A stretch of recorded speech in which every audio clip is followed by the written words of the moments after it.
और मेरी हर चीज टेप हो रही है। कहने का अर्थ यही था। मैं ऐसी बात मैंने नहीं कही, मैंने नहीं कही बात है। कोई नाराजगी है अभी भी आपकी? मेरी नाराजगी होती तो मैं इतना हंसता क्या। आरपीएससी को डांट पड़ी है, पढ़नी भी चाहिए। हाँ, नोटिस का जवाब दीजिए। कल मंत्री जावर सिंह खरार ने भी ये बात कही है। हाँ, तो उन्होंने सही कही है। अगर संतुष्ट नहीं होगी तो स्वाभाविक है, मैं उसमें कुछ बोल नहीं सकता। मदन जी राठौड़ ही बोल सकते हैं। न मेरे को अधिकार है बोलने का, न खर्रा साहब को अधिकार है, न मुख्यमंत्री जी को है। नहीं, वो तो हनुमान जी छोड़ के गए। हनुमान जी का जन्म बीजेपी में हुआ है, उनके पिताजी बीजेपी से विधायक। हनुमान बेनीवाल भी अब भी आपका साथ चाहते हैं। उनको कोई पॉली हाउस देना होगा, कोई खाद बीज सप्लाई करना होगा, कोई नरेगा के काम देने होंगे, उसमें कोई भ्रष्टाचार हुआ होगा। हाँ, नोटिस का जवाब दीजिए। क्या जवाब मिलता है? वो मैं बता नहीं सकता, वरना फिर अनुशासनहीनता हो जाएगी। लेकिन आपने आरोप लगाया कि आपने अनुशासनहीनता की है, क्या ये सही है? अनुशासनहीनता की वो है? तो देखो नेतृत्व तय करेगा। उनको लगा मेरा अनुशासनहीनता की है, उन्होंने नोटिस दे दिया, मैंने जवाब दे दिया। आगे भी वही तय करेगा। राष्ट्रीय अध्यक्ष से मिलने का समय मांगा है आप? न मैंने नोटिस की कॉपी नड्डा जी को भी भेजी आप?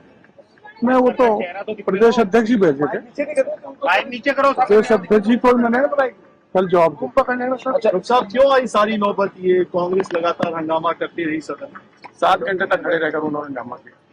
अब वो तो कांग्रेस वालों से पूछो हंगामा क्यों किया। डॉक्टर आपने तो क्या आप नाराज हो गया? बार बार ये सवाल आ रहा है कि डॉक्टर साहब फोन टेपिंग आपने तथ्य भी दिया, आपने लेटर में कहा है कि आपके पास इनपुट था कि आपका फोन टैप हो रहा है। मैं ऐसी बात मैंने नहीं कही, आज जासूसी हो रही है। मैंने नहीं कही बात है। जासूसी हो रही क्या? हैं? जासूसी हो रही घर के बाहर में जासूसी कर बात की। इतने जासूस है ना, आप जासूस हो क्या? तो मीडिया वालों का जिक्र करें। मीडिया को जासूस नहीं, आप ऐसे जासूस हैं। मीडिया वाले भी जासूस होते हैं। सीआईडी वाले जो आपके घर के बाहर लगातार।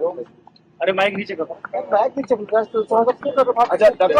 आपको लगता है कि आपने अनुशासनहीनता की है, ऐसा कुछ कह रहे हैं? अनुशासनहीनता की है, पार्टी की छवि खराब की, कुछ ऐसा है आपके? मैं वो तो नोटिस में आपने सारा पढ़ लिया। रोशन जी माइक करो। मैंने प्रयास किया है मेरे नेतृत्व को संतुष्ट करने का। अब क्या जवाब दिया वो मैं बताऊंगा नहीं। कोई नाराजगी है अभी भी आपकी? मेरी नाराजगी होती तो मैं इतना हंसता क्या।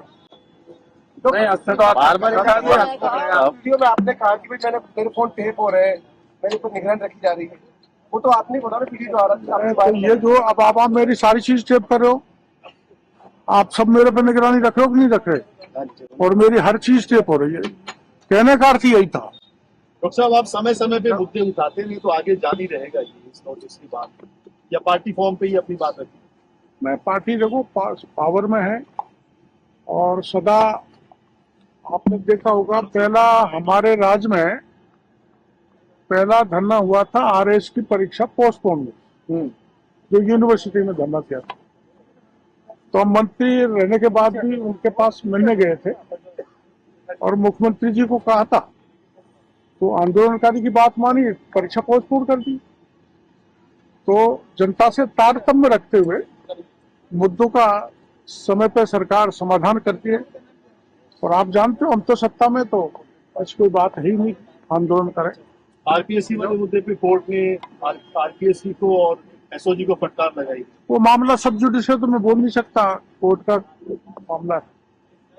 अच्छा, पर अखबारों में पढ़ा है, परीक्षा रद्द होनी चाहिए मांग आप लगातार पर अखबार में मैंने पढ़ा है कि आरपीएससी को डांट पड़ी है, पढ़नी भी चाहिए।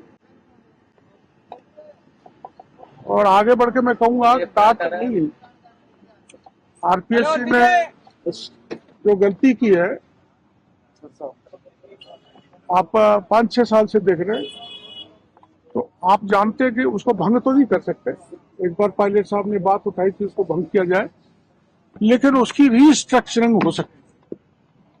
अच्छा, रीस्ट्रक्चरिंग ऑफ द आरपीएससी वो होनी चाहिए। डॉक्टर साहब, आपको नहीं लगता कि पार्टी आपके जवाब से संतुष्ट नहीं होती तो आपके खिलाफ कार्रवाई भी हो सकती है? वो तो आप प्रदेश अध्यक्ष जी से पूछे। कल मंत्री जावर सिंह खरार ने भी ये बात कही है। तो उन्होंने सही कही है। अगर संतुष्ट नहीं होगी तो स्वाभाविक है, मैं उसमें कुछ बोल नहीं सकता। मदन जी राठौड़ ही बोल सकते हैं। न मेरे को अधिकार है बोलने का, न खर्रा साहब को अधिकार है, न मुख्यमंत्री जी को है। प्रदेश अध्यक्ष मदन राठौड़ ही उस पर अपनी प्रतिक्रिया देंगे। और उन्होंने कह दिया हमारा घर का मामला है, उसमें आप लोग तो खामे खा एक चाय पे सब कुछ बुलाना चाहते हो। चाय से आगे क्या बार बार ये बात आ रही है कि डॉक्टर साहब नाराज क्या है? ऐसा अच्छा आप ये बताओ, कभी आपने कोई मेरी नाराजगी, कोई नाराजगी सुनी है क्या आप? लेकिन पार्टी सभा नहीं जाना, सवाल उठा कि आपकी स्वस्थ भी दिख रहे हैं, विधानसभा नहीं पहुंच रहे। वो तो बीमार हूं ना मैं, इसलिए। अच्छा, ये तो यहाँ राजवर्धन जी के पिताजी गुजर गए, उतना बीमार नहीं हूं मैं, चल फिर नहीं सकता, लेकिन मेरा इलाज चल रहा है, ये सच्चाई है। अपोजिशन ने तय कर लिया कि आपके मुद्दे पर विधानसभा नहीं चलने देंगे, न तो बजट पेश होने देंगे। राज्यपाल वो गलत है, देखा गलत है। मेरा कोई मुद्दा ही नहीं है, उनको ऐसा नहीं करना चाहिए। विधानसभा चलने देनी चाहिए। मैं सभी दलों के लोगों को कहना चाहूंगा, राज्य के हित में, राज्य की जनता के हित में बजट सेशन है, उसमें किसी प्रकार का विघ्न किसी को नहीं डालना चाहिए। किरोड़ी मीणा ने जब मंत्री पद की शपथ ली थी तब कहा था कि मैं युवा हूँ, युवाओं की तरह जो सरकार में काम करूंगा, लेकिन अब कह रहे हैं कि मैं युवाओं की तरह आप सबको जवाब दे रहा हूँ यहाँ बैठा बैठा, कोई दे सकता है? लेकिन विधानसभा से दूरी, है? विधानसभा सत्र से दूरी। मैं वो तो बीमारी के था और कोई कारण नहीं। डॉक्टर साहब, गोपाल शर्मा ने कहा था कि आपका एनकाउंटर उस समय तत्कालीन कांग्रेस सरकार करवाने वाली थी मामला। इस पर मैं पत्रकार वार्ता करूंगा। ये बात सही है जो गोपाल जी ने कहा था।